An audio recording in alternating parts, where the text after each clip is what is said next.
Everybody, it's so wonderful to see so many of you here in person. Welcome to everybody online for this spectacular evening. We're so excited to have our wonderful senior rabbi with his wonderful book launch for a time such as this on being Jewish today in conversation with Juju Chang. Many of you picked up your copies of the book already. If you haven't picked it up yet, don't worry. It will be waiting for you downstairs after this talk tonight. And we invite everybody after the talk to come downstairs, enjoy some refreshments, get your book signed by your very own senior rabbi, and please, we'd love to be together in community after the book talk as well. For tonight's program, we're honored to welcome Juju Chang as our moderator in conversation with Rabbi Cosgrove. Juju Chang is an Emmy Award-winning co-anchor of ABC News Nightline.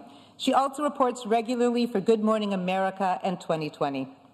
Juju's been recognized for her in-depth personal narrative set against the backdrop of pressing national and international news.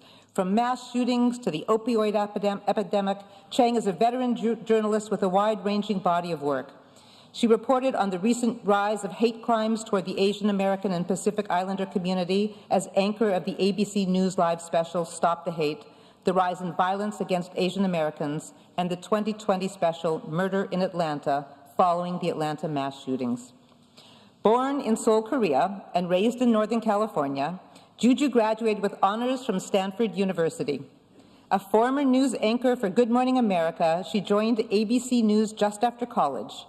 Juju is a co-founder of the Korean American Community Foundation and a recipient of the Justice in Action Award from the Asian American Legal Defense and Education Fund. She is a pandemic gardener, a devoted wife and mother, which I can attest to personally to be very true, to 3 spectacular sons who identify as 50% Korean and 100% Jewish. It is really, truly my honor to welcome our moderator and my dear friend, Juju Chang, to PAS.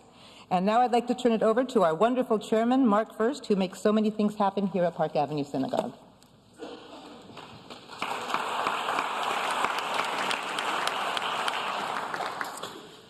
Thank you, Rabbi Kaufman. Good evening, everyone. Welcome.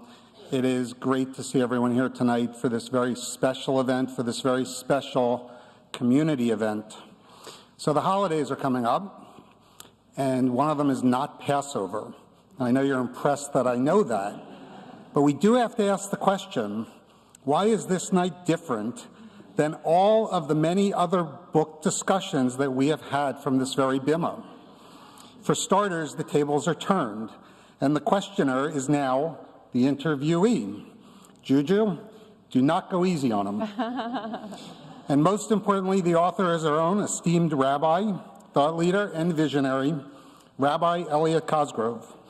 Through your words, Rabbi, and for such a time as this, you have, as only you can do, tied the past to the present, guided by the values, lessons, and stories of Judaism to help us gain a deeper understanding of Israel, the Jewish people, and how we are all feeling today. You ask the big idea questions, you make us think, and you provide possible frameworks for the future. Over the past 16 years, you have not just led and guided our community, but you have also made Park Avenue Synagogue a place for thought leadership, for global Jewish conversation, and on understanding what it means to be Jewish today, for Jewish people, and I would contend for non-Jewish people all around the world. Rabbi Cosgrove, we are incredibly proud to call you our rabbi, our friend, our spiritual leader, our visionary, and soon, we are sure, a best-selling author. So thank you for all that you do for our community and for the Jewish people. We are incredibly appreciative and proud of you. Congratulations.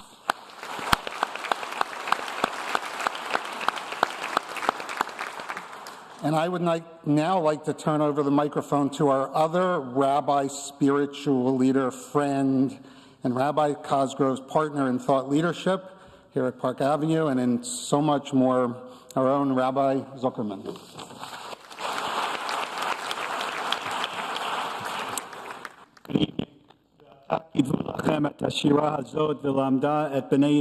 Therefore, write down this poem and teach it to the people of Israel. This verse appears at the end of this week's Parsha, this week's Torah reading, Parshat Vayelech. It's the basis for the obligation of every Jew in the course of his or her lifetime to write a copy of the Torah and teach it to others. To my good friend, my partner, my brother, this is the work you have been doing, the obligation you have been fulfilling each and every day of your rabbinate since we were ordained together 25 years ago. We are not the young rabbis anymore. And in particular, you have been writing the Torah of this community for the past 17 years. It's a deep Torah. It's a rich Torah. It's a Torah that's grounded in the very best of our tradition, a Torah delivered in a key that is audible to the generation in which we live and resonates so deeply for all of us. And while our extraordinary live stream has allowed your Torah to go forth from the Upper East Side of Manhattan, the milestone of actually publishing a book makes this moment so unique, so precious, and oh so very sweet. You, my friend, have written and published the first official book of your Torah. Do you have 4 more in you? I can't wait to read it. Maybe you'll even sign it, write a nice inscription in my copy. All right. You see, you did that before I wrote this. All right. Marenu Harav Eliyahu Yosef ben Malcolm Gabriela, our teacher, Rabbi Cosgrove. May you merit the blessing of length of years to continue to write the next chapter of the sacred story of our sacred people, and in the process, continue to bring grace and honor to this esteemed pulpit. On a personal note, in this moment, I'm moved by the words of our ancient rabbis and the premium that they place on friendship. Chavruta o mituta, friendship or death. You can't live without friends. Friends who can rejoice with your joys, grieve with your sadness, friends who sometimes even put your interests before their own. Friends like that are treasures, and that's what you are to me, a treasure. I'm so proud to stand next to you on this bima week after week, telling our story. It's one of the most profound blessings in my life. And I'm so proud to be standing with you here as you launch this book this evening. From all of us on the clergy team, we wish you a mazel tov on this sacred, wonderful occasion.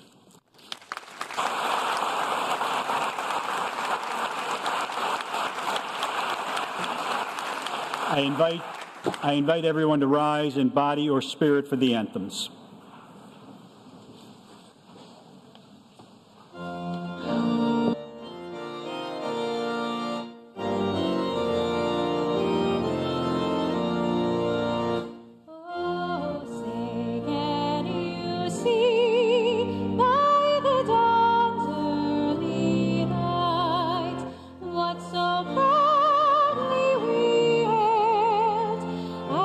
Twilight's last gleam.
Yehudi Homiya Ulfate Mizrach Kadima Ein LeZion Tzofia Od lo avda tikvatenu Hatikva bat shlot alpayim Liot am chofshi be'artzenu Eretz Zion v'Yerushalayim Liot am chofshi be'artzenu Eretz Zion v'Yerushalayim. You may be seated.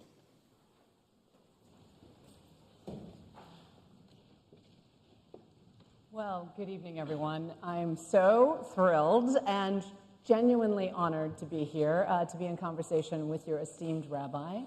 I have come all the way from the west side of Manhattan. And tonight, that was quite a feat, wasn't it? And from my congregation, Road of Shalom, and the aforementioned 3 Shapiro boys who were raised in that congregation.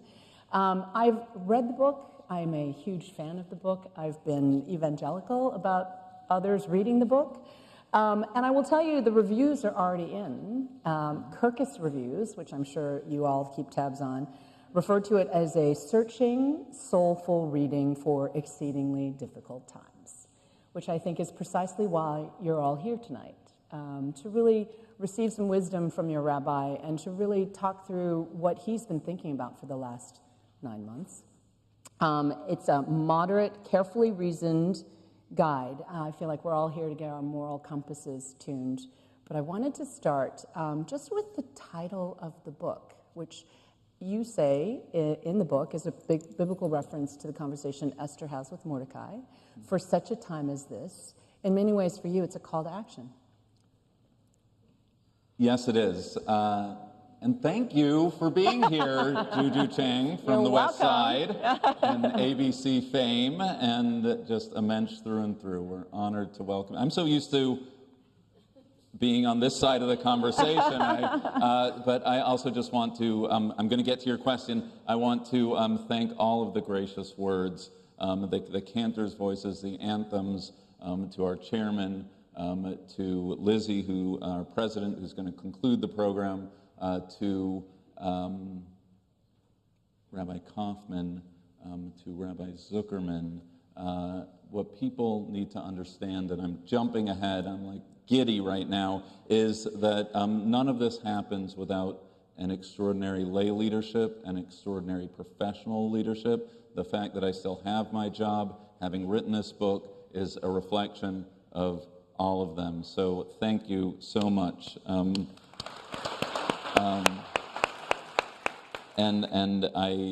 The very first thing I tell assistant rabbis when they come in is, before you open your mouth and say anything of substance, thank your wife. And I want to thank my wife, Debbie, for putting up with me during this writing process, and to my parents who are not here, to whom this book is dedicated to, and it's that generation between them to me, to my kids, that this book represents, and to Jennifer Weiss and to Sarah Peltz and to Ken Wapner, who I'm not sure if he's here or not. I just want to thank you for believing in me, encouraging me, and the whole team at HarperCollins. Thank you for everything. Thank you, thank you, thank you. The title of the book, For Such a Time as This, right, wouldn't it be great if it was about, came out before Purim, not before Yom Kippur, but it comes from the story of Purim, that fourth chapter of the book of Esther, she has entered into the king's palace. She believes her identity to be hidden. She has risen up to the highest ranks of Persian society, and then the hammer of Haman is about to fall on the Jewish people. And at that moment in time, Mordecai, by way of an emissary, says to her, Esther, who knows if it was not for such a time as this that you arrived at your royal station. And we know, and we have Purim plays to prove it, that Esther comes out as a Jew, as a woman, as a queen, and she steps up to the calling of the hour. And it really speaks, I think, to this moment of time. And this, we'll get into this discussion, but the sort of the thought that American Jewry had prior to October 7th, that maybe the story of American Jewry might be different than other chapters of Jewish history, than Europe, than other parts of the world. And we woke up to that moment in time and we said, well, maybe this place isn't as hospitable as we might have thought or hoped that it was, that America was. And this resurgence of identity that came from a very tough place is really, I think, the story of this past year. That there's been an awakening, a surge, and a lot of people in this congregation and a lot of people across the Jewish community writ large are reassessing their Jewish identity for such a time as this. You refer to this time as an Esther moment, and the book begins with some of the mobilization that you did from the Bima, and you thought perhaps it is for such a time as this that I am a rabbi here. Tell me about how those weeks and months unfolded after October 7th for you. It was a whirlwind, those first few weeks. And we all remember it. Many of us were here in the sanctuary on that morning when the attacks came, and we huddled as a clergy, and there were B'nai Mitzvah and other things. It was a Yizkor service. We didn't know, and we didn't actually have the news yet as to what was going on. And I described that story in the first chapter of the book of what it was like to serve at that time. And then there was a moment of advocacy. It was horrific that within the first couple days of the attacks, a nation so clearly victimized was already in protest after protest being positioned as the aggressor. And so we immediately pivoted both towards a position of advocacy and a position of philanthropy. I'm incredibly proud as to how this community turned out, and so many communities turned out for trauma relief and in such a moment of acute pain. Really we tore, I'm looking at my colleagues in the lay leadership, but we tore up the script, right? Whatever plan we had for this past year, now hitting the 1 year mark, that's actually a conversation I had that I describe in the book, that someone actually pulled me aside and said, Elliot, this is a moment that you need to step up. This is a moment that the community needs to step up. We didn't plan on this, but this is the moment. This is a moment when the man meets the moment in history as well. Tell me, you dive into the relationship between American Jews and Israel, and you describe the invisible string. And in many ways it was tugged during that time. You described the grief as, quote, a palpable sense that Israelis were not murdered that day, but rather Jews, and that it had a galvanizing effect. Describe that effect and describe how that relationship was something that you focus on in the book between Jews and Israel, American Jews and Israel. Yeah.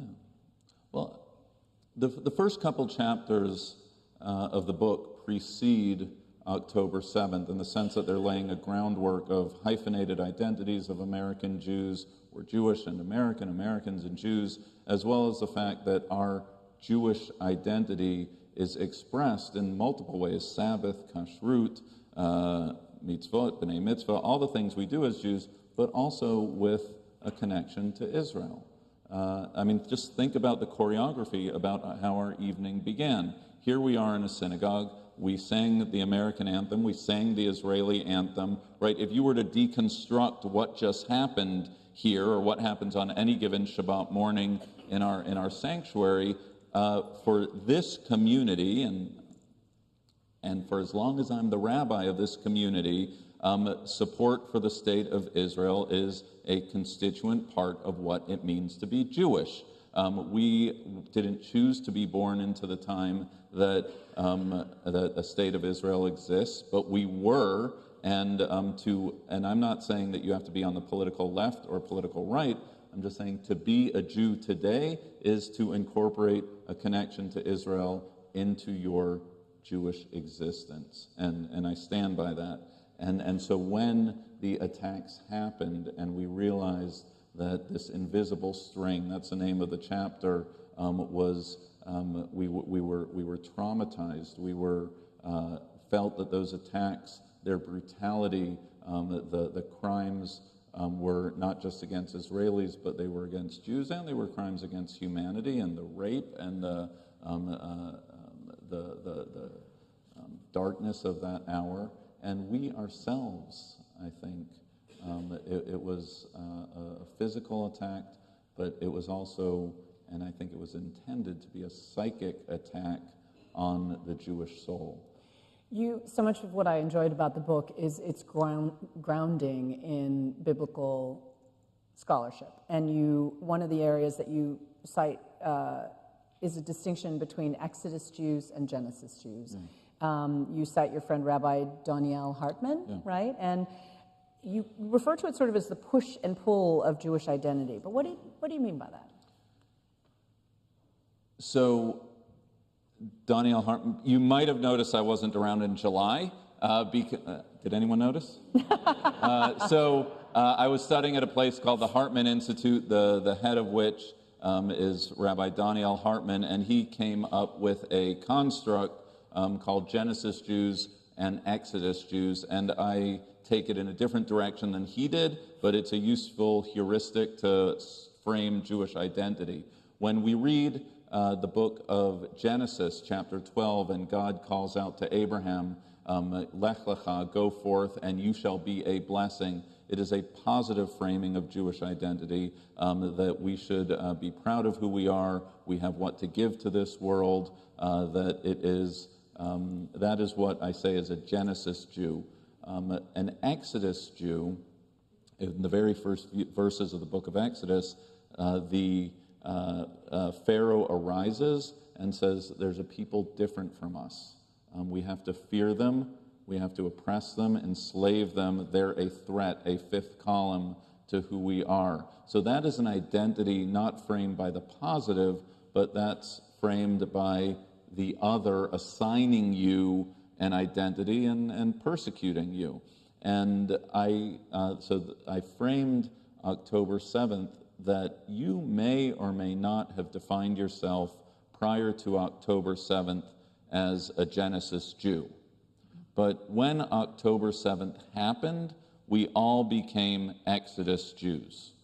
We all realized, as I mentioned earlier, that by dint of our connection to Israel, and in the weeks and months that followed, the marginalization of the Jewish voice, and sometimes outright acts of anti-Semitism, oftentimes outright acts of anti-Semitism, that we were thrust upon with this Exodus identity. And I think one of the challenges right now, perhaps the central challenge right now, is how to be eyes wide open to the fact that we are Exodus Jews by dint of the hostile environment in which Israel finds itself, in which American Jewry finds itself, but never forget that we're also Genesis Jews, right? I'm not going to let someone else define my Judaism by way of their hatreds.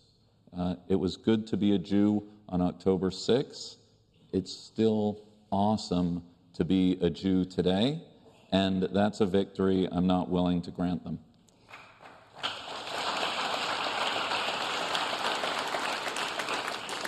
You also describe what you call higher and lower forms of anti-Semitism. Some is just the brute violence, and some of it is more sort of pseudo-scholarly anti-Semitism.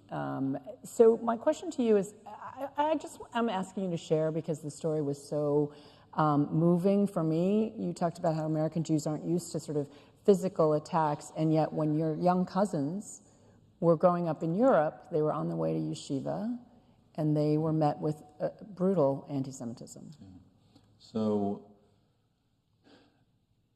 that incident which happened, and now all my cousins are grown up with families of their own, and I've spoken about that incident in the community when they were beaten, one of them near death, in a horrific anti-Semitic attack. And I use that really traumatic incident and family memory, because this wasn't a cousin in a figurative sense. These are my mother's sister's kids, with whom I'm still very tight with. They were physically attacked. And someone about whom I've spoken about many a time, Solomon Schechter, once made a distinction, actually in the time period of the Kishinev pogroms. He was making a different point about this, but he talked about higher and lower anti-Semitism. And so the lower anti-Semitism is the vulgar, brute, violent act of anti-Semitism in Schechter's day, the Romanian context in which he lived. And the higher anti-Semitism in Schechter's day was take that which is most valuable to the Jews and then tear it apart. And in Schechter's day, what was that which was most valuable to the Jews? The Torah. And so he called the pseudo-intellectualism of biblical criticism to be the higher, more genteel anti-Semitism, and there was still the other anti-Semitism too.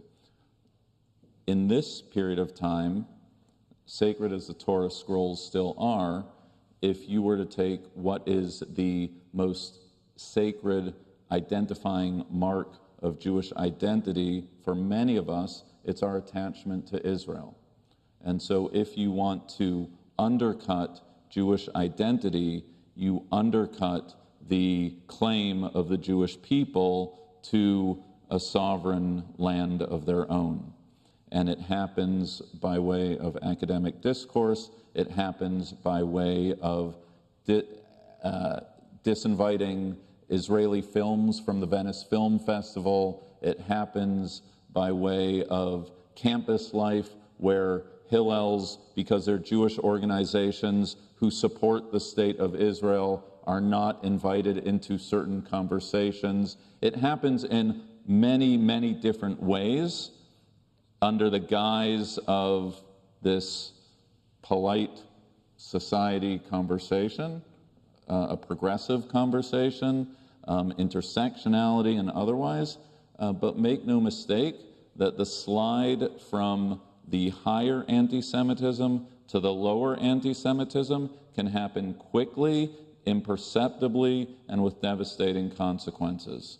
And so the fight against anti-Semitism, of course, is the violence, the bile, and the social media, the God forbid, people being physically harmed. But there's also a fight against a higher anti-Semitism in other ways. When Lori, my friend Kaufman, Rabbi Kaufman, introduced me, she talked about the specials that I've done on anti-Asian hate, and a similar dynamic was in play. This idea that after COVID, all of the fear and the anxiety was weaponized against the Asian American community, and we talked about the fact that words matter. When you say the words Kung flu or China virus, that will seep down and have an impact.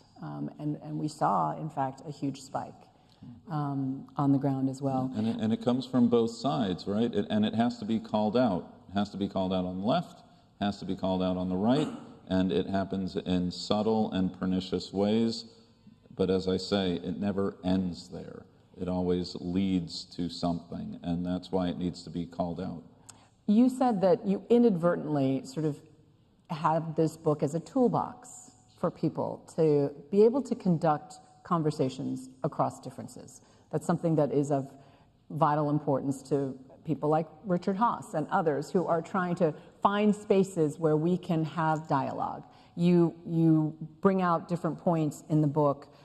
I want to talk a little bit about the cross-generational divide and how painful that can be at our own Shabbat tables, our own Thanksgiving wider cousins gatherings.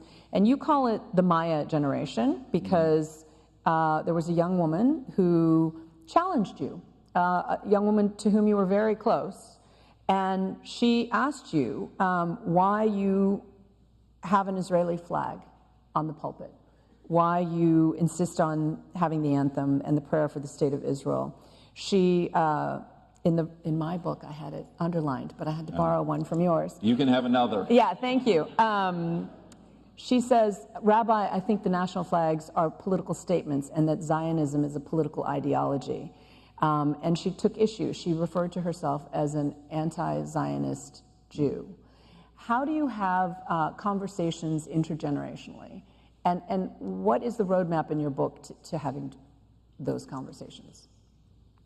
Very and what did delicately. You say? And what did you say to Maya? Right, very delicately is the answer. So this is public, but none of my kids are actually in the room. They might be. So, hi, I'm your rabbi. I have 4 college-age or thereabout kids, and so this conversation is not theoretical.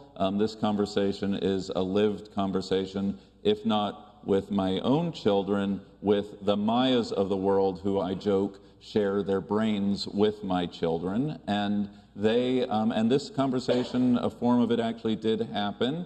I actually wrote the inscription to Maya, not her name, and thanked her for starting that conversation just before this event began. And the reason it's Maya is because every one of my kids' friends has 2 consonants and 2 vowels. It's Nomi, Tali, you know, they're all, so I just picked Maya. And when confronted with this question, and I would think she would more fairly call herself a non-Zionist Jew, because she doesn't believe that the state of Israel, the decisions of Israel, represent her notion of what being a Jew means in its universal framing and progressive politics, attention to the stranger in the midst. And the first thing that before I get to what you say to the Mayas of the world, is you can't blame a person for when they're born, right? A philosopher, Valéry, once said, everyone is destined to live in the time into which they are born. So that the Mayas of the world have been born into a world where Israel is the Goliath to the Palestinian David. Mayas of the world have been born into a time when the only prime minister they know is Benjamin Netanyahu, who has created partnerships with the most toxic and extreme elements of Israeli societies, which preclude a 2-state solution and Palestinian self-determination. And so this is their reality. So as my present chairman says, people's perception is their reality. And so it is not a viable tactic to say, no, it's not, right? And as a parent of 4 kids, I've discovered along the way that if you have a gotcha moment, if you declare that a certain idea is beyond the pale of what's allowed in your home, you know what usually happens? The opposite effect as you intended. This doesn't mean that every idea needs to be dignified and every idea needs to be coddled, but it does mean that sometimes more than telling a young person, the Mayas of the world, that it's unconscionable what they're saying, you can ask the next probing question. Okay, you don't believe in nationalism, or you don't believe in Jewish sovereignty. So let's talk about the 7 million of your brothers and sisters who live in a very rough neighborhood. You don't believe Jews need a state of their own. So not force, it might be too strong, draw out a young person to articulate, a response to the last 2,000 years of Jewish vulnerability and persecution, so they themselves can interrogate their beliefs. And I think that we need to have a more inclusive embrace of discourse in the Jewish community. Sorry, you're interviewing me. So No. It's normally the other way. Yeah, I would have cut myself off a long time ago. I was reluctant to cut you off because you were in the middle of an important thought. But, part of the argument of the Maya generation is that the Israeli military, the Israeli government, is prosecuting this war in a way that doesn't reflect, in their opinion, Jewish values. And that, therefore, as a Jew, they want to stand up against the way civilians are dying in Gaza, the way, the military campaign is being conducted. You do not pull punches in criticizing parts of Israeli society. You criticize the government. You criticize the chief rabbinate. Why is it important for you to sort of give voice to those elements? And what would you say in response to the young Maya who says, it's my duty as a Jew to protest? I think it's my duty as a Jew to protest, and I'm a lot older than Maya. I actually think that if we play the tape back, one of the most important moments transformative moments for American Jewry last year was not October 7th, it was the judicial reform protests. And what happened during that moment of time was that Israelis, for the first time in my memory, said, if you love us, then you need to express that love by way of protesting what half of Israel believed was a threat to Israel as a Jewish democratic state. And so when I protested and spoke at a rally, I did so with a sea of Israeli flags that began with Hatikva, and I felt that I was with my people because out of a love for Israel, I was therefore expressing dissent with a decision of the Israeli government to, in this case, push forward the judicial reform. That was an expression of my love for Israel, period out. I wrote something maybe a month ago in Haaretz, where I came out on the other side of it when the Prime Minister was speaking in Congress, and I made a statement that I said, do not protest. This is not the time to go to D.C. because, unlike the protests of last year, if you protested then Netanyahu, for however you believe he is or isn't prosecuting this war correctly or incorrectly, you will be standing side by side with people who are advocating for the destruction of the state of Israel.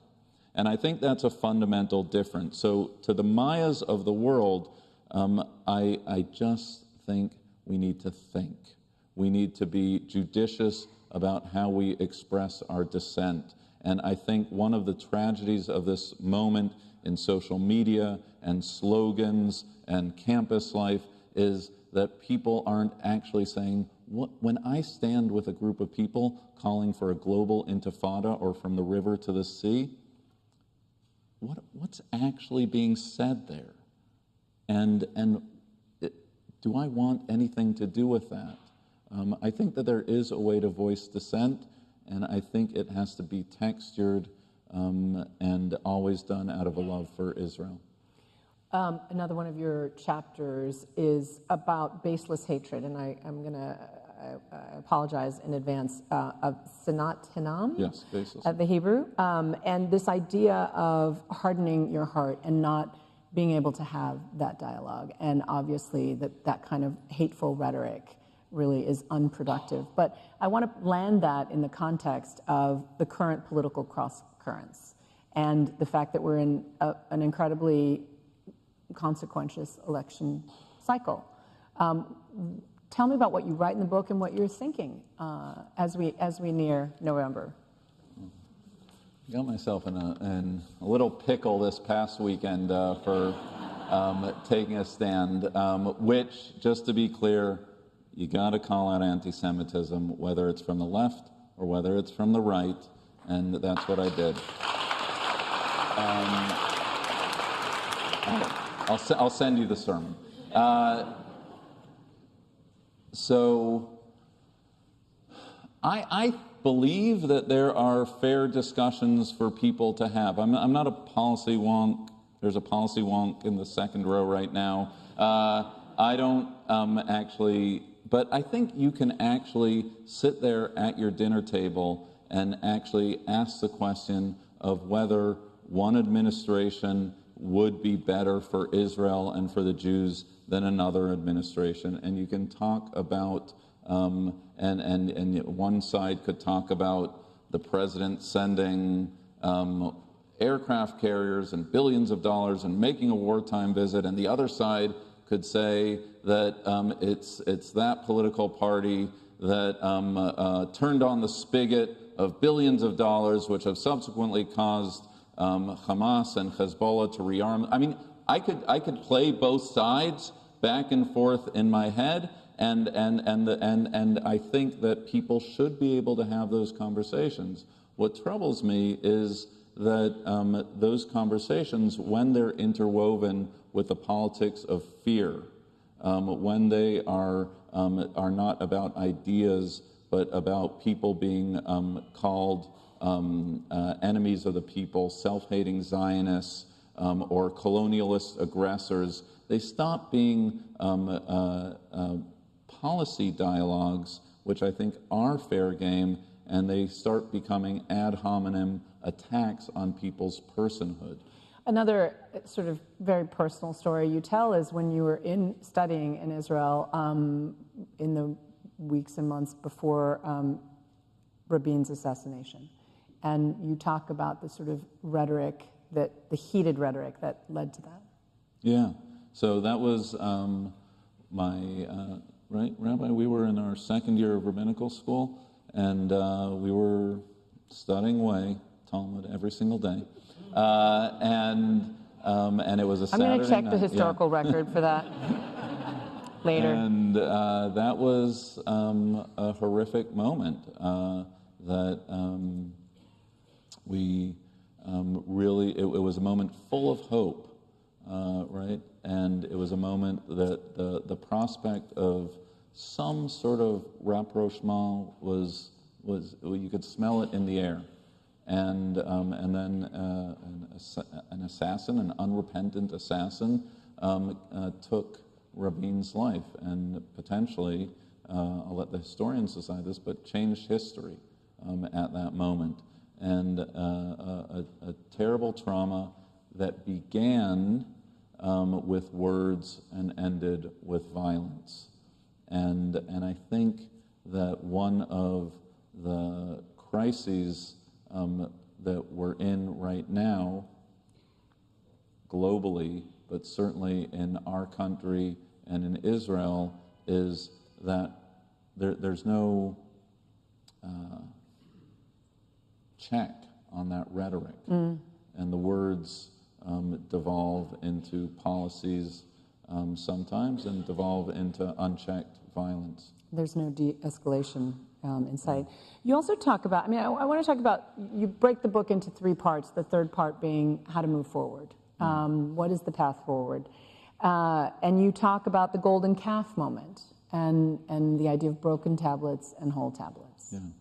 So this is a very powerful image that when Moses smashed the tablets in anger, a second set of tablets were established, and this is a moment where Moses had to pick up the pieces, the shards at the base of the mountain, and put them in the ark with the new tablets and continue on. So a very powerful image to think about all the time. But what I do is I talk about the shattered nature of Jewish identity right now, and what's broken and what's whole right now, and how can we, what would a sort of new, refashioned American Zionism look like that is strident in its defense of the state of Israel, and yet also not making the same mistakes of the past, in the sense that it's inclusive of a wider range of voices on what constitutes being pro-Israel. That a moment in time where someone says, rather than saying certain binaries exist that you have to fit neatly in this box or in that box, we can break out of those binaries, right? One of the things that a lot of people are wondering right now is whether or not to build relationships with Latino communities, Black communities, non-Jewish communities. Is this a time for bridge building or shields up? And I think this is a time for both. And so this image of that which is broken and being reassessed and how we move forward is very much the calling of the day. It's interesting, this idea of leaning into one's Jewish identity. You talk about how there have been surges in attendance, even surges in people converting, and as a Jew by choice, that's an interesting statistic for me. But I also wonder, like, we always talk about education and the role that educators play. And in our conversation before this, you talked about how many times you walked in to talk to educators, both on the high school level, but also, obviously, we've seen what's happened at college campuses across this country. What is your message to them, and what is your takeaway from all those interactions? So this was a huge subplot of this past year. I don't know if Rabbi Solmson is here, but he was the one who really took point on this. What you are seeing in the college campuses, those of you with school-age kids know this, but was also taking place in the independent school system of New York, where our own children or grandchildren attend school. And so this question of how a particular school, public or private, is responding to October 7th and subsequent to it. And we invested a huge amount of time in building relationships with the heads of school, with the administration, and really trying to open up why the Jewish community felt so threatened, so sensitive to every word of every letter, right? Every Jew on the Upper East Side, I don't know about the Upper West Side, became Talmudic scholars of every letter of every administration, right? That Dalton put a comma there, but Riverdale put the comma there, and Collegiate didn't have a comma at all. It was a semicolon. Right, that must mean that they're anti-Semitic, and they're not. And then when we brought these heads of schools in, I left those meetings, there wasn't an anti-Semite amongst them. They didn't have any idea what hit them. They're just trying to meet teacher budgets and set curriculum, and they don't have a studied opinion on the Middle East conflict. And those meetings, whether it's individual or as a group, turned into pastoral counseling sessions, which, by the way, they were, this is I'm a product of a secular school in Southern California. There is, they were asking, where did all these Jews come from? Right? That about, prior to October 7th, there was no, anti-Semitism club at this school X. There was no Israel affiliation club at school Y, right? They were just, worried about SATs and things like that, just like everyone else. And they were like, they had no idea what was going on. And so once that trust was built, they really turned into pastoral. And I was like, all right, let me explain Jews.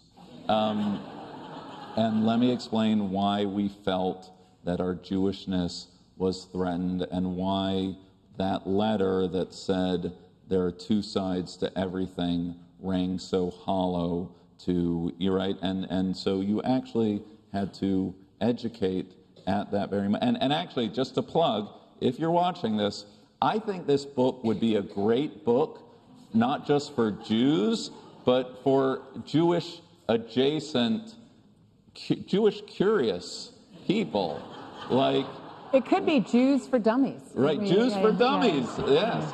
Like that, I'm not disparaging anyone. It's a, Right. we all know. but it's that a high school brand. principal who's like, I don't get it. On Amazon right now. It's very funny. As the old saying goes, journalists sometimes write the first draft of history. And you said to me, you're not a journalist, but in many ways, this was being written in real time as you were grappling with so many of these issues. Tell me about what that process was like, writing the book. Yeah. Well, it was very, very intense. It was just plugging away every day under a very tight deadline. The intent of the publisher was that I guess it's called crashing a book, right? There was no Yes. sort of gestational period that it had years to develop. This was a book that was going to come out now, and if there's another book I ever write, it's not going to be written the week before the high holidays. Note to self. And one of the challenges was that we didn't know what was going to happen. It was in the can. What was it? I love sometime you're around, using all these jargon. That's fabulous. I don't know the jargon. Yeah, This is my it's in the first can. rodeo. But it was with the publisher sometime probably by Passover. And we didn't know. This was before Iran, before the assassinations, before certainly any of the news that's going on right now. And what I was reflecting on in another context was that would it be that this book is dated? Would it be that, everyone said, you know what, there was this hostage crisis, but they're released. There was this war, but thank God it's settled down. There was anti-Semitism on campus, but we got the best of them. And one of the real sorrows is that the subject matter of the book is still urgent and on the docket because all of those things are present. The hostages are still captive. The war is spinning out of control. I mean, today I'm looking at my phone every 10 minutes, aware that Israel is mobilizing to go to the north. This is as real and as horrible as it gets right now. I would only wish that this book felt a little more dated as a Jew, as a Zionist, than it is. Well said. As somebody who met my now husband in the 80s, and I remember taking quite seriously some of the studies that said that, intermarriage was the silent Holocaust. And I remember, because I told my husband I was never going to convert, and when I told him I was going to, I think I shocked him quite seriously. But I also think that it has allowed our family to lean into the Jewish identity. I found my sons, wearing a Star of David across campus and trying to have that conversation of like, that pendant? And then before I could even finish the sentence, my son was like, I'm not taking it off. And so we now have 3 sons who are very proudly Asian American, but also very proudly Jews. And so I'm curious, one of your prescriptions is about, in this time, to lean into one's Jewish identity, to find community, to find meaning, and to also live Jewishly. That's very sort of prescriptive in your book. Why is that so important for you to call out in the midst of all this? Because being Jewish is awesome. And I love being Jewish, and I love sharing that love with my community. And I think to play back the tape a little bit, one of the missteps I think American Jewry made is made engagement with Israel a substitute for Judaism. And so, as sure as I am that Judaism, that a foundational building block of Judaism is Zionism, is engagement with Israel, it's not a substitute for it. And so when we made, whether we're aligned or not aligned with this or that policy of the Israeli government, or being defined or not by the hatred of others, it became this sort of instrument of a paper-thin Jewish identity. And so for me, the charge of the hour, which fits nicely into the Esther story, is an assertive, engaged, joyous, vital Jewish identity. As Vince Lombardi said, that the best defense is a good offense, that we have to invite people for Shabbat dinner. We have to engage with our Jewish communities. We have to find the small and the big moments to celebrate what it is being Jewish. One of my, now I'll just turn this into therapy, one of my great concerns right now is the number of times I speak about what's going on in Israel as opposed to giving sermons about the importance of lighting Shabbat candles and inviting people over and being literate, loving Jews. I know why I'm doing it, because it's the urgent need of the hour right now, but I hope that there's not a cascade of, I still think Jewish literacy is critically important. I still think ritual and community, these are what makes us love Israel. I love that you quote the Bible and as well as football coaches. Well done. And just to bookend the studies on research, so the 80s was talking about intermarriage as the silent Holocaust, and 30 years later, Ben Spratt in his book Awakenings talks about the fastest growing sector of Jewish Americans are multicultural Jews, and those who identify as Jews has actually grown far higher. Just as a point of privilege, because we're rounding the corner, and I'm going to have a couple of questions from the audience, but I'll tell you an inside trick. There's a clock right there. Oh, nice! I keep looking rudely at my watch. Wonderful. So I usually watch your sermons to the extent that I do on YouTube, and so when I met you in person, I noticed your earring, and I immediately was like, I can't see that on YouTube. I'd never seen that. And I asked about it, and you said, you can ask me from the Bima. And I was like, well, the Rebbitzon's here, so she has a punchline to this, but yes. What? So I have an earring. Thank you. Turning red. But I got it when I turned 50, and my daughters went down with me to some place in the village where they poked a hole in my ear, and we could probably talk about how I was reclaiming my youth or whatever it was, but as when I came home with it, my wife, Debbie, said, of all the stupid things men do... No, wait, hold on. She said, of all the stupid things men do when they turn 50, you pick the cheapest. And so...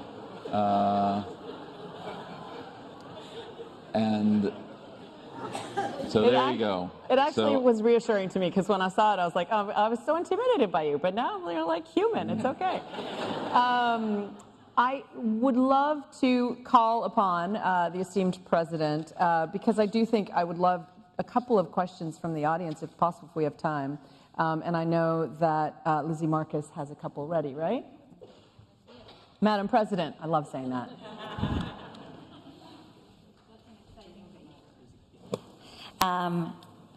Good evening. So nice to see everyone. Wanted to thank those of you who emailed some questions in advance. So we have a few that we're going to throw out there.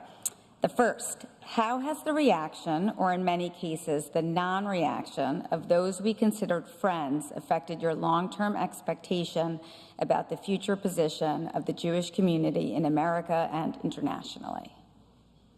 Woo, okay. Big one. So I think after October 7th, there was a real, who did I look at? I don't know. I'm just going to look at the community. After October 7th, there was a deafening silence by would-be allies. I think that there are those who, wonderful national organizations, AJC, ADL, right, they are built on the idea of building bridges and this sense of, well, where were our allies at this moment of time? And I'm not on any of the boards of these organizations, but I think that there was a real sense of soul searching as to, and by the way, just with a limited number of resources, if you are going to invest, are you going to invest in the defense of our people, or are you going to invest in building bridges with different allies? And I think this question of shields up or bridge building is still very much on the docket of American Jewry. I happen to believe that it's a binary that has to be rejected. I think that I still actively, within the neighborhood of our neighborhood, work to cultivate relationships. I'm actually doing a book event, not with you, but with the pastor of their church, so that I'm taking the show on the road, as it were, to build these relationships. I think it's critically important, and I think there's still some questions about where are the allies right now? I don't think that there is anything. I think what we saw on October 7th was the face of evil. And I actually don't see any moral ambiguity anywhere in the conversation. And so for anyone to claim otherwise strikes me as contrary to any progressive liberal value I hold dear. And so I just think that we're still coming to terms, with Lizzie, with that question. Okay. Next one. Did anything in your training as a rabbi prepare you for such a time as this? Anything in my training prepare me? Yes and no.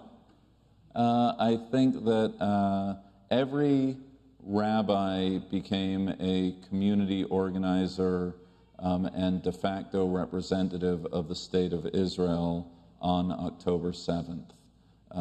Because at this moment that there was a surge in Jewish identity and people wanted guidance. Some people had their respective political organizations, AIPAC, J Street, what have you, whoever you're aligned with, but people wanted to be together, and they wanted and continue to want a message that's as it relates to Israel.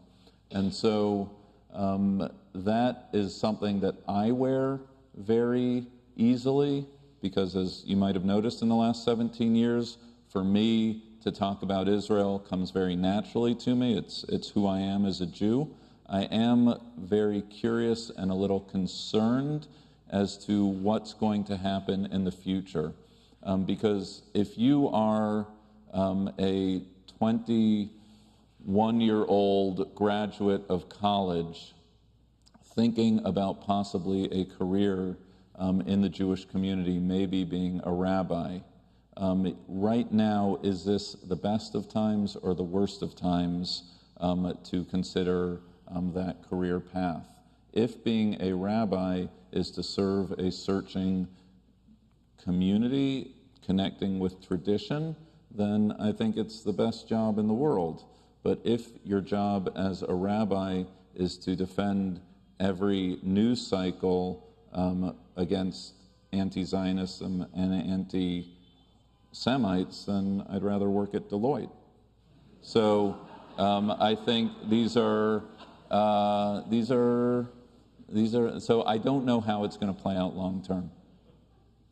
Okay. Well, I was going to take some presidential privilege. Don't be scared. It wouldn't be the first time. One of these questions we've already answered, and it's funny because you mentioned Deloitte, but I was thinking, I have read the book, and you talk a little bit about your encounter at the University of Michigan with the Hillel, the head of the Hillel there, and that sort of sparked this thing that became Rabbi Cosgrove. If you had never met, if you had never gone to Hillel that evening, and that encounter never happened, what would you be doing today? I'd be working for Deloitte. I don't. Yeah, maybe. Maybe. I don't even know what Deloitte is. I have a niece who works there. So, what would I be doing? I don't know, Lizzie Marcus. That's like a counterfactual I can't entertain. I have the best job in the world. I think that I almost became an academic, but that's kind of a cop-out because I was already a rabbi. I'll tell you what my hoped-for job is when I come home and I have had a rough day and there's been some whatever, and the president is in my business about whatever I did wrong that day, and I say, Debbie, we're opening a falafel stand. And I said, I don't want to run the falafel stand. I don't want, you can own the falafel stand. I said, I want to be the guy in the back of the restaurant with the shawarma thing. And the only question I ask all day is im chips or blee chips? Meaning, do you want fries with that or do you not want fries with that? And that is the job I would have if, you know.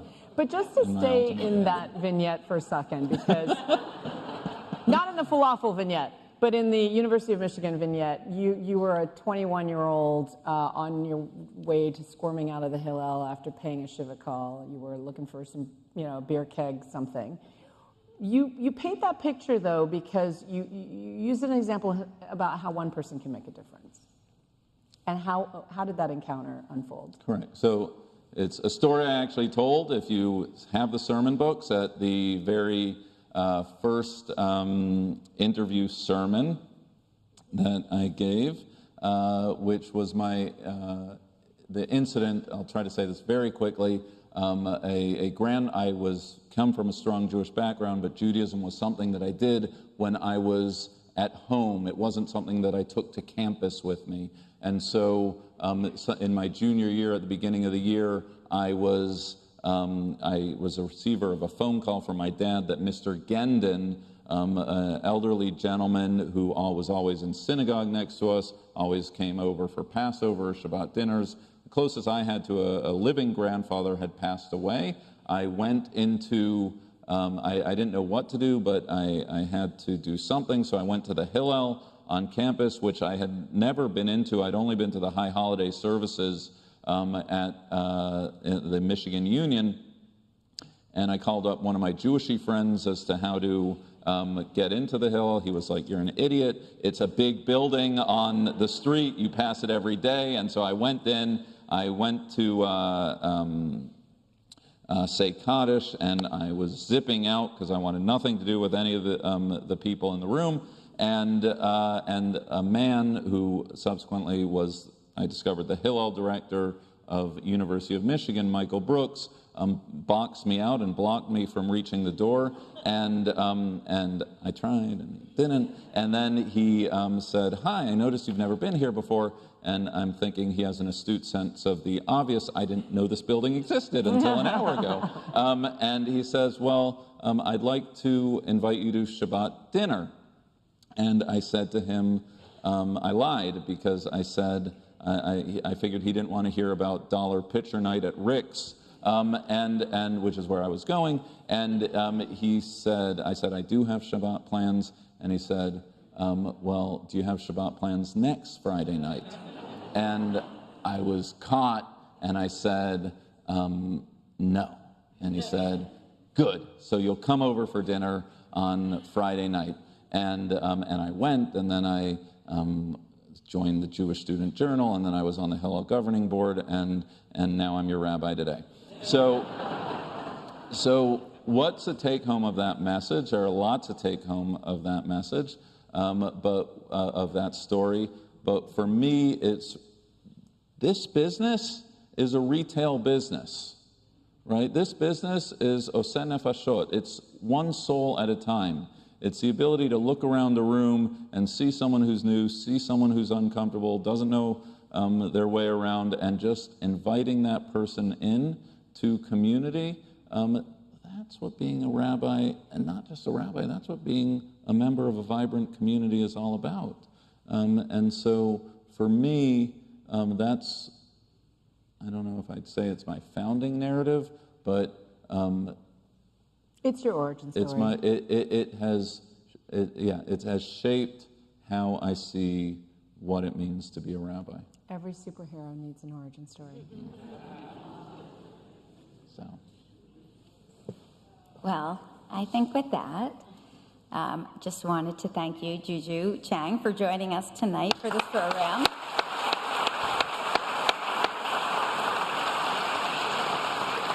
And, of course, thank you to Rabbi Cosgrove for writing this beautiful book.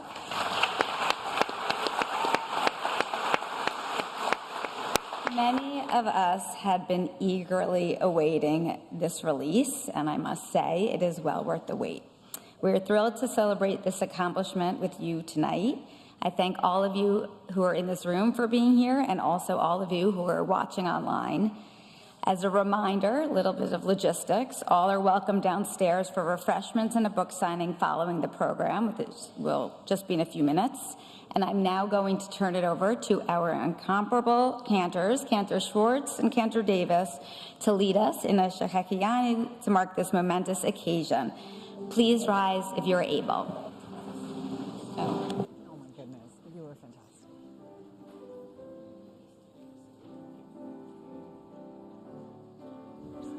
Baruch atah Adonai Eloheinu melech haolam שהחיינו וקיימנו והגיענו לזמן הזה.